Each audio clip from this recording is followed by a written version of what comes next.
Ici Radio Taïwan International. Tout de suite, Meg Wang vous propose l'émission Retour à la source.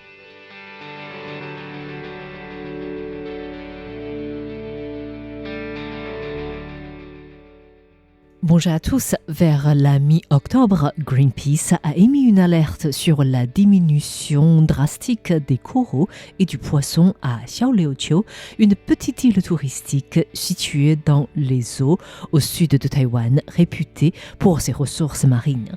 L'une des raisons de cette diminution est le véritable dilemme entre le développement touristique et la préservation environnementale. Nous rencontrons aujourd'hui Xu Bohan, président de l'Association pour le développement touristique de la commune de Liuqiu, pour comprendre la position des professionnels du tourisme.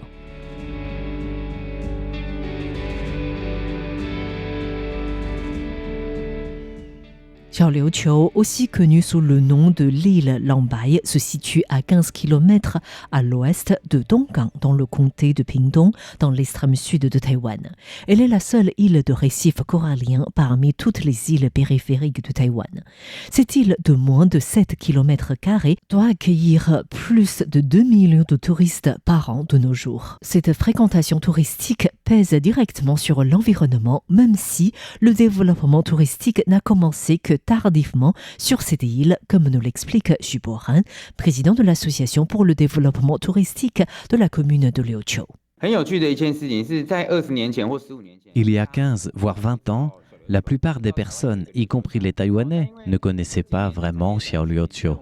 Ils ne savaient pas qu'il existe la commune Liuqiu à Taïwan. À cette époque-là, environ 15 à 20% de la population de notre île travaillait dans le secteur touristique. Mais progressivement, avec le changement des habitudes touristiques des Taïwanais qui s'arrêtent en un lieu et s'approchent de plus en plus des océans, l'île de Xiaoliuqiu a commencé à développer des activités en bord de mer, que ce soit la plongée, la baignade ou la découverte écologique sous-marine.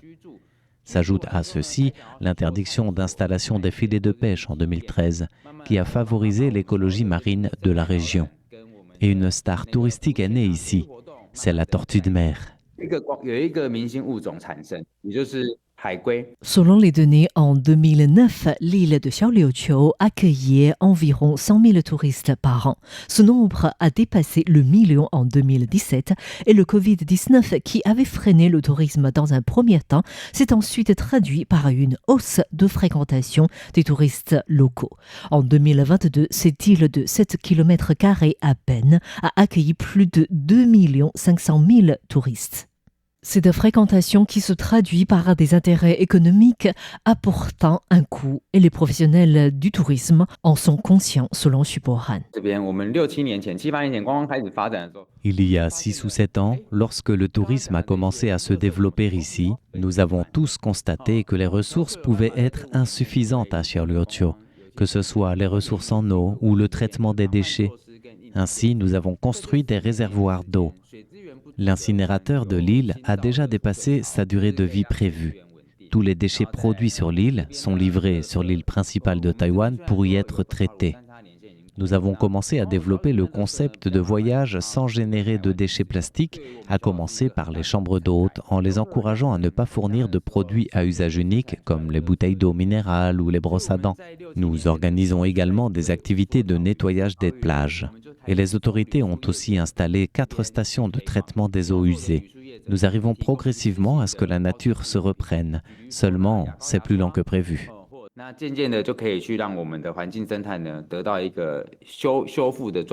Quand Xu Bohan évoque la nature qui se reprend, il pense probablement au nombre de tortues de mer qui augmente progressivement. Selon les chiffres de la Commission de la protection marine, en 2017, le nombre moyen des tortues de mer à Xiaoliuqiu est d'environ 400 chaque année. Et au cours de 26 observations aériennes de juillet à décembre en 2021, un maximum de 805 tortues de mer ont été observées, soit plus du double de la moyenne des années précédentes. Cette hausse est en lien avec l'entrée en service des stations de traitement des eaux usées. Mais le sort des tortues de mer n'est pas celui des autres poissons ou des récifs coralliens, d'après la récente étude de Greenpeace. En août de cette année, Greenpeace a étudié 6 zones touristiques de Xiaoliuqiu avec la méthode de transect. Cette méthode désigne la traversée selon une ligne imaginaire d'un espace géographique afin d'en analyser les composants. Le transect est donc un outil qui permet une observation de terrain selon une perspective verticale. À Xiaoliuqiu, les études ont été faites à 10 mètres de profondeur. Il s'avère qu'il n'existe qu'entre 0,4 et 0,8 poissons par mètre carré dans les 6 zones très touristiques. Près du célèbre rocher baptisé Vase Rock, le nombre de poissons est passé de 2,5 par mètre carré en 2010 à seulement 0,6 par mètre carré cette année. Et la taille moyenne de ces poissons n'est que de 5 à 7 cm. L'étude a aussi noté un dysfonctionnement des coraux et une détérioration des récifs coralliens dans la plupart des sites, avec une tendance à l'homogénéité des espèces en raison du déséquilibre des écosystèmes. La couverture des coraux a chuté à moins de 30% dans certains cas.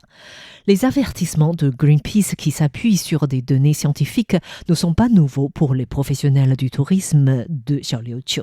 Depuis quelques années déjà, avec l'augmentation du nombre de touristes sur place, qui favorise également la surpêche, et avec les études des chercheurs, les professionnels du tourisme sont plus ou moins avertis de la situation inquiétante. Progressivement, que ce soit des associations locales ou des professionnels du tourisme, tout le monde soutient notre idée de tourisme durable. On sait que l'écologie et le tourisme sont plus ou moins contradictoires à la base. L'île de Xiaoliuqiu compte actuellement 12 000 habitants, dont 80% travaillent dans le tourisme. Tout le monde est donc concerné par la qualité environnementale de l'île. Tous les acteurs sont conscients de l'importance de l'environnement durable pour le tourisme de Xiaoliuqiu, même si l'opinion publique diverge. Ils savent qu'il faut modifier la pratique traditionnelle de la pêche, améliorer le traitement des eaux usées ou changer les modes de consommation des touristes. Je pense que l'interdiction d'un nombre trop important de touristes est un dernier recours. Il faut que les professionnels agissent conformément à la préservation environnementale. Et cette notion doit également être transmise aux touristes. La nature est la seule attraction touristique de l'île de Xiaoliuqiu. Sa dégradation aura inévitablement un impact sur le tourisme. Il y a 4 ans, le Bureau du tourisme, les gardes-côtes et d'autres unités avaient mené une enquête sur la capacité d'accueil de Xiaoliuqiu. Les résultats ont montré que si l'afflux quotidien des personnes sur l'île est inférieur à 10 000 personnes, la situation sera dans un état confortable.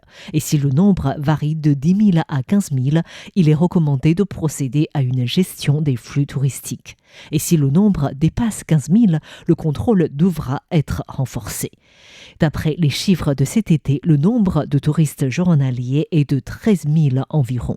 Mais les différentes recherches récentes prouvent déjà que 13 000 personnes par jour nuisent également considérablement à l'environnement. Le gouvernement du comté de Pingdong a déjà désigné les 3 zones intertidales fortement fréquentées par les touristes comme zones de démonstration de conservation. Le contrôle stipule que le nombre de personnes entrant en même temps dans chacune de ces 3 zones interdidales est limité à 300 et que les touristes ne peuvent marcher que sur des itinéraires prévus. Le parcours de visite guidée et la période de récupération de la nature sont fixés de décembre à mars de l'année suivante. La Commission ministérielle des Affaires maritimes propose actuellement des projets complémentaires tels que la mise en place des frais pour monter sur l'île de Xiaoliuqiu avec un volume de touristes plafonné. Mais cette idée de quota ne semble pas plaire aux professionnels du tourisme. C'est un sujet de discussion très important. Mais concrètement, il est difficile d'appliquer un quota qui puisse aller à l'encontre des réglementations en vigueur et de l'opinion des habitants. L'impact de cette politique est ainsi difficile à évaluer. Par exemple, si nous imposons un quota de nombre de touristes l'année prochaine, comment réagiront les professionnels du tourisme qui viennent d'investir sur place ? Il nous faut trouver un équilibre entre tourisme et environnement. Seulement, l'environnement est muet. Il faut ainsi que nous, les ONG, rassemblions l'opinion de tous les acteurs concernés afin de dialoguer avec les autorités afférentes. Peut-on imposer un quota à Xiaoliuqiu comme au Mont de Jade? Tout le monde va s'inquiéter d'une perte d'emploi et des ressources financières. Le projet de loi sur la conservation marine propose une gestion hiérarchique des zones pour protéger systématiquement l'écologie marine et soutenir les activités du tourisme, des loisirs et de pêche. Seulement, ce projet de loi approuvé par la branche exécutive en 2022 est toujours en attente au Parlement, d'où l'inquiétude de Greenpeace. Merci de votre écoute, c'était Mei Guang pour RTI.